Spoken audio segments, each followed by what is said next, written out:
Bonsoir, très chers internautes, amis téléspectateurs, vous qui suivez Kassai Info Plus TV. C'est votre magazine Bilemboya Mboka ici. Spécialement, nous avons récit le porte-parole du collectif de victimes de démolition de parcelles ici dans la province d'Ikassai, dans la ville de Chikapa.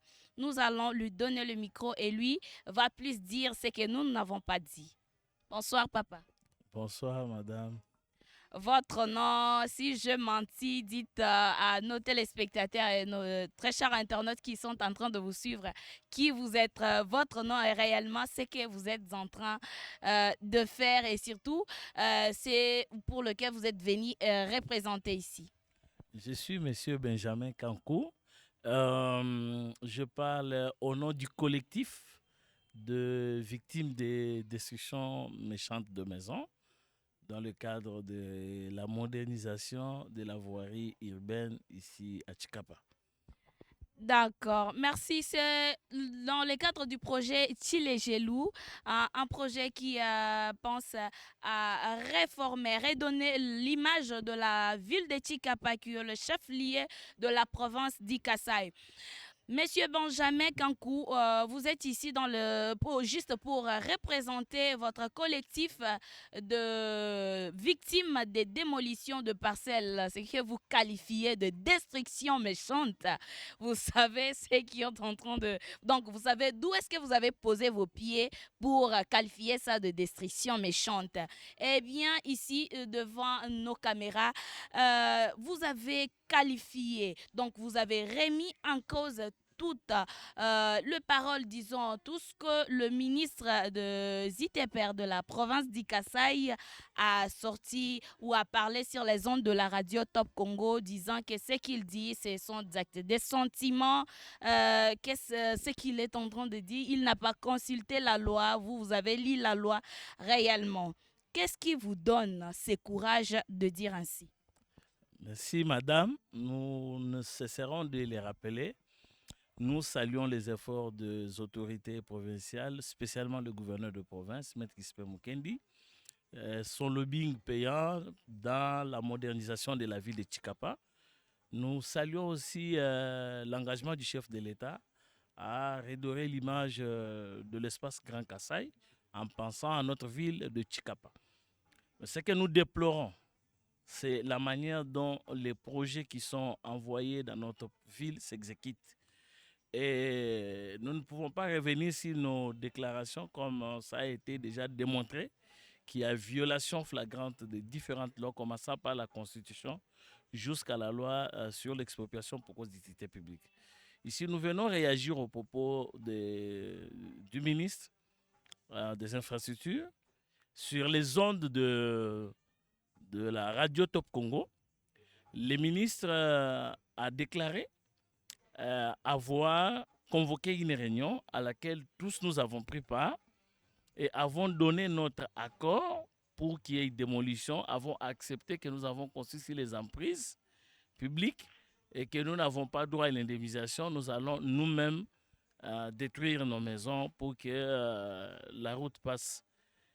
Je ne sais pas comment qualifier ça, si je dois parler ça de déclaration sentimentale ou... je ne sais pas comment qualifier, mais je pense que cette question n'est pas moindre comme le ministre est en train de la négliger. Je sens qu'il y a un peu de la négligence. Le ministre prend plaisir en détruisant nos parcelles, nos maisons. Ça lui fait de la joie et tenir ce genre de propos, c'est en tout cas marcher sur nos droits. Ce n'est pas une façon de nous respecter en tant que gouvernés. Lui, en tant que gouvernant qui est censé nous sécuriser, qui est censé protéger nos droits. Et donc, nous sommes mécontents d'entendre ce genre de propos qui ne sont pas vrais, parce que le ministre, à ce jour, ne peut pas brandir une lettre d'invitation avec accusé de réception. Il ne peut pas brandir non plus un compte rendu dressé ou produit à l'occasion de cette réunion à laquelle il fait allusion. Je ne pense pas qu'il a même une image. Et ce qui m'étonne, il y a eu une sous-commission qui a été mise en place pour analyser la question avant de procéder à l'exécution.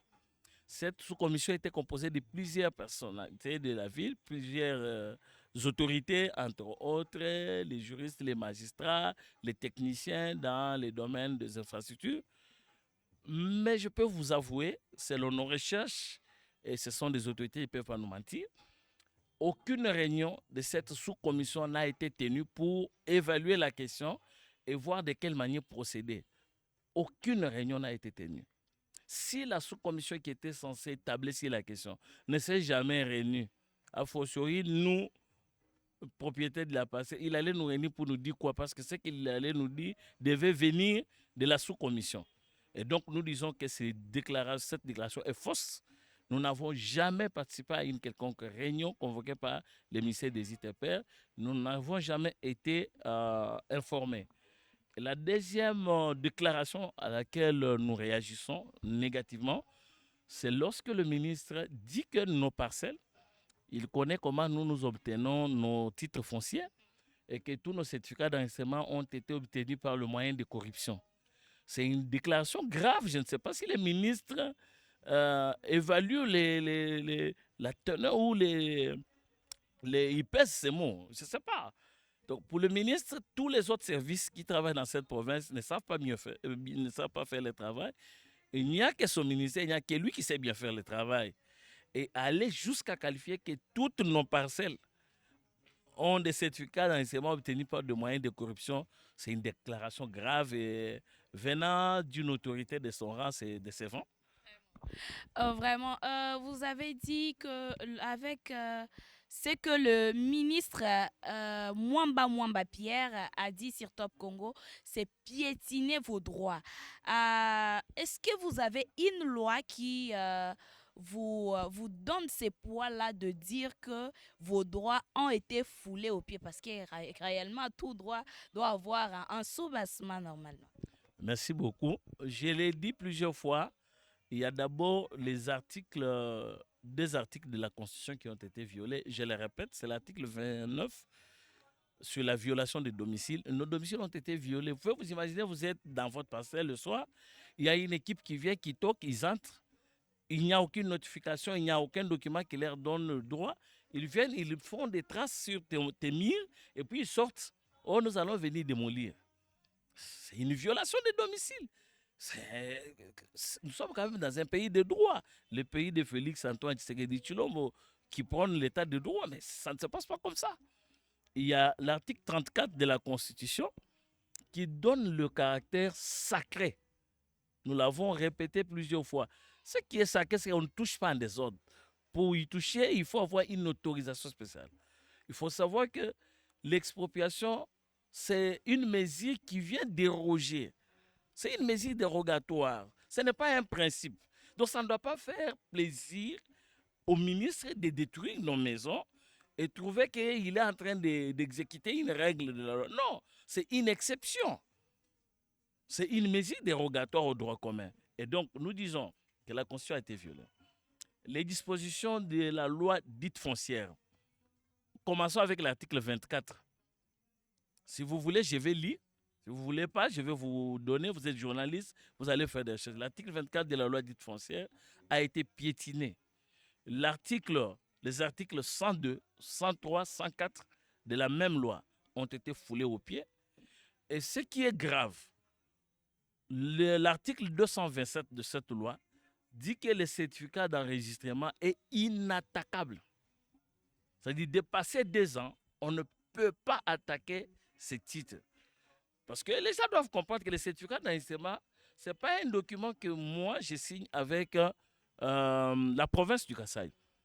C'est un document qui me donne le droit, sur base d'un contrat signé entre M. Benjamin et la République démocratique du Congo, représenté par les conservateurs.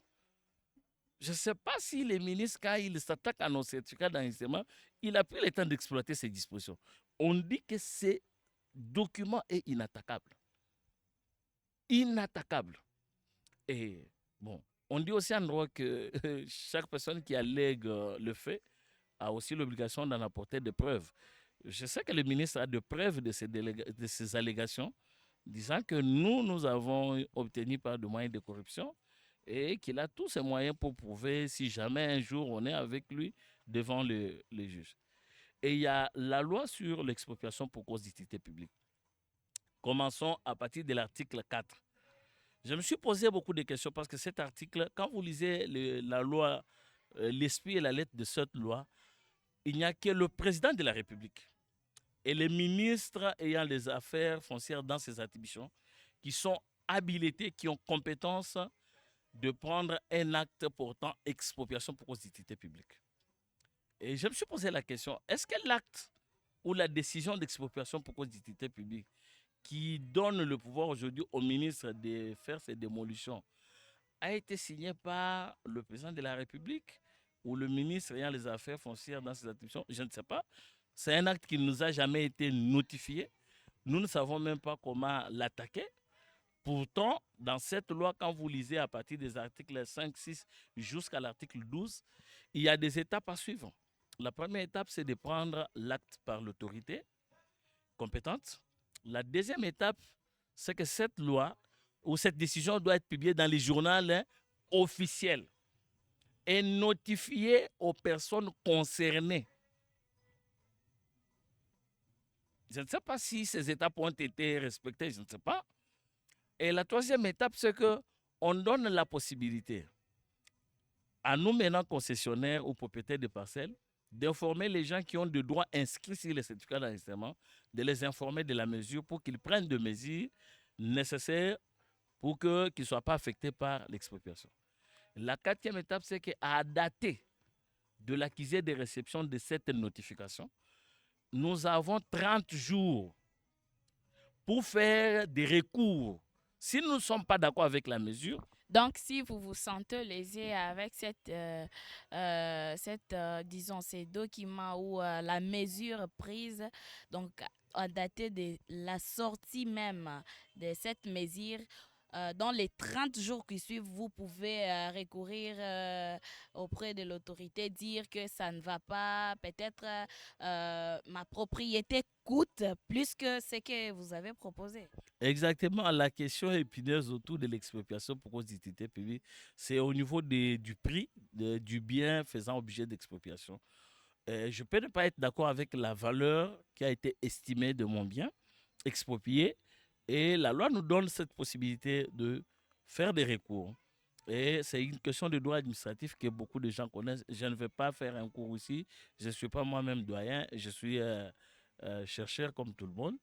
Et la dernière étape maintenant, c'est l'étape de versement de l'indemnité. Parce que la loi, bien dans l'article 34, la loi dit que l'indemnité doit être préalable à l'expropriation. Il faut commencer par d'abord indemniser, par la suite maintenant procéder à l'expropriation. Mais quand vous voyez toutes ces étapes n'ont jamais été respectées. Ça n'a jamais été respecté. Et nous nous posons la question, parce que c'est la même République de Félix-Antoine Tshisekedi Tshilombo qui prend l'état de droit, ou nous sommes dans un autre état différent de la RDC. Et nous profitons de votre micro pour lancer l'appel à notre Excellence, Monsieur le Gouverneur, de se pencher sur cette question parce que le ministre ou les services du ministère des Travaux publics sont en train de l'induire en erreur. La manière dont ils font leur travail, ce n'est pas, je dirais, je ne vais pas aller pour qualifier ça de ne pas professionnel, parce qu'ils le font de manière un peu sentimentale. Comment voulez-vous que l'on vienne détruire la maison d'une personne qui n'a jamais reçu une notification? Dans les cas qui me concernent, les services sont passés accompagnés des GMC la nuit, donc le soir du lundi. Ils ont fait des traces sur les murs. Ils ont informé qu'ils vont venir démolir. Et le matin, pendant que nous nous mobilisons pour faire des recours, pour savoir est-ce qu'il y a déjà eu identification des victimes, est-ce que la décision a été notifiée et tout ça, pendant que nous nous arrangeons pour faire un recours, c'est le tracteur qui est sur l'avenue le mardi matin. Et puis c'est la démolition verbale. Coupez ici, coupez ici. Coupez. L'administration ne se fait pas comme ça. Et pendant ce temps, il y a les militants, il y a les fanatiques qui sont derrière en train de chanter. Et ça fait plaisir à l'autorité de vous. voir ce genre de choses se passer comme ça. Personnellement, j'étais déçu de voir cette façon de faire les choses. C'est pas normal. Nous avons quand même nos droits. Et l'État est dans l'obligation de protéger ces droits, qui sont même garantis par la Déclaration universelle des droits de l'homme. En son article 17, vous allez constater la Déclaration universelle des droits de l'homme exige que le propriétaire d'un bien faisant objet d'expropriation soit préalablement indemnisé à juste valeur. Et ce que nous vivons, en tout cas, ça fait mal au cœur. Et lorsque le ministre dit qu'il n'y a pas d'indemnisation, il n'y a pas... Bon, on s'est dit, on comprend, mais nous n'allons pas laisser nos droits être bafoués ou violés ou nos droits dans les mains de ceux-là qui étaient censés nous protéger, qui commencent à faire de ce droit leur pelouse sur laquelle ils peuvent marcher. Nous ne céderons pas à ce genre de situation. Vraiment, Messieurs Benjamin Cancun, vous avons suivi en long et en large. Donc, vous êtes en train de demander l'implication ya Mokonzi Yamboka. Donc, le gouverneur de la province, lui, doit s'impliquer dans cette histoire de démolition de parcelles, de maisons, au moment où même les locataires n'étaient pas avisés de déplacer leurs biens. Est-ce que réellement il y a eu de pertes de biens hormis les maisons démolies? Est-ce que vous, le propriétaire, le bailleur, voulais-je dire, et vos locataires avons perdu quelques biens suite à cette démolition? J'ai des preuves, j'ai des locataires dans ma maison et il y a aussi d'autres personnes qui ont des locataires.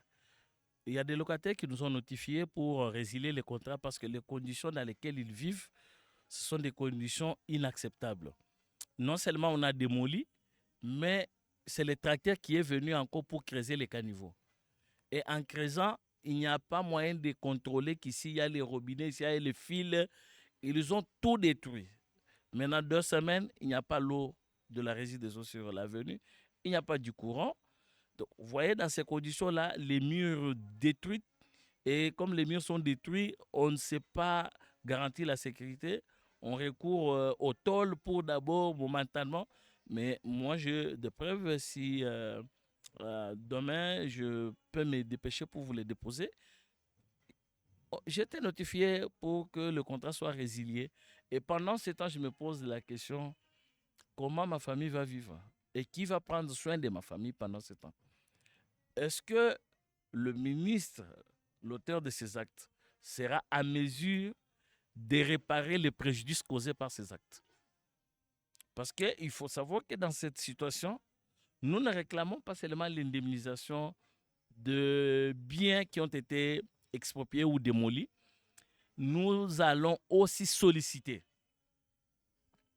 l'indemnisation compensatoire pour tous les préjudices subis. Oui, mais quand on pose un acte, on doit s'assumer. Et nous aussi, nous n'allons pas laisser nos droits être bafoués. Nous allons les réclamer, nous allons réclamer respect de nos droits.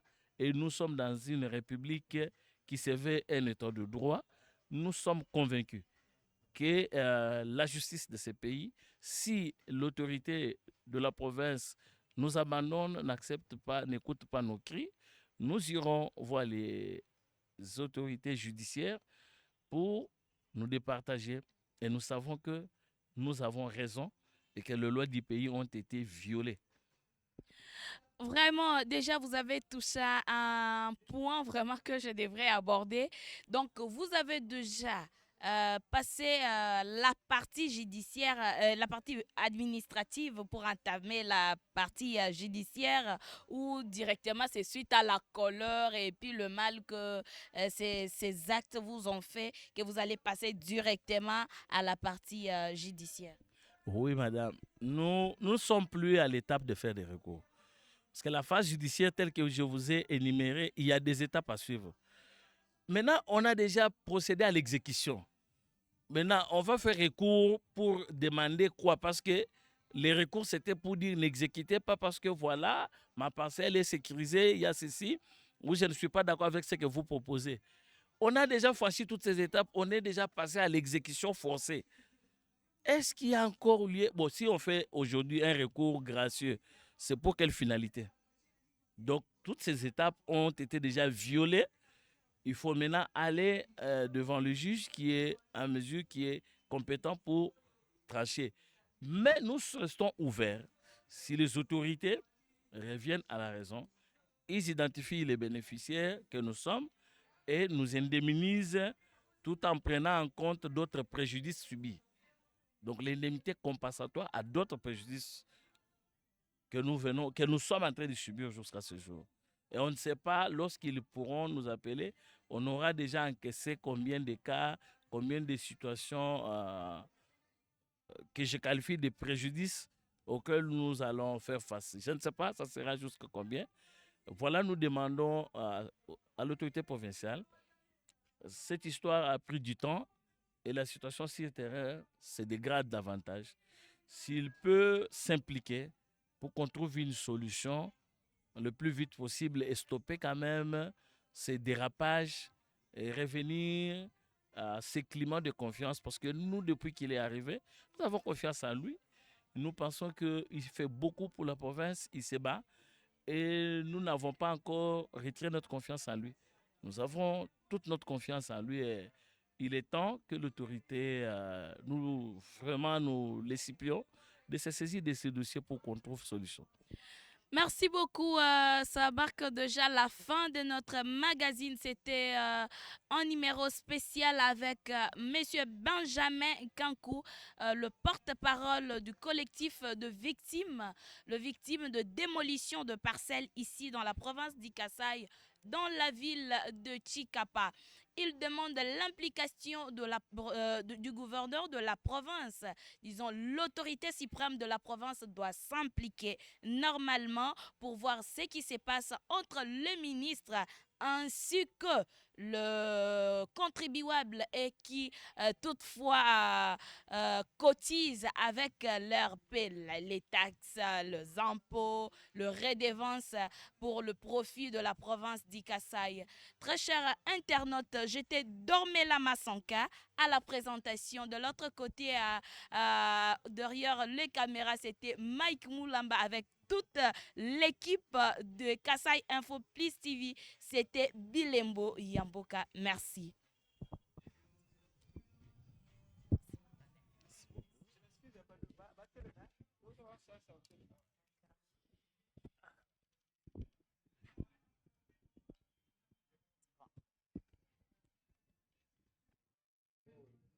On se lève. Merci beaucoup les amis, c'était Bilembo Yambo Kassir, Kasai Info Plus TV. Aimez, abonnez-vous et surtout commentez pour nous stimuler à faire plus que ce que nous avons fait aujourd'hui. Merci à Papa Ben d'accepter, disons, passer sur le plateau de Bilembo Yambo Kassir, surtout en direct de Kasai Info Plus TV. Merci beaucoup à Kasai Info TV. Vous êtes jusque-là la seule chaîne qui nous accompagne dans cette démarche et nous vous en sommes reconnaissants. Nous estimons que par votre micro, nos voix seront entendues par les autorités de cette province et de ce pays et que toutes les victimes de ces actes de destruction méchante seront remis dans leurs droits. Merci beaucoup. Merci à Maïka et toute l'équipe. Merci.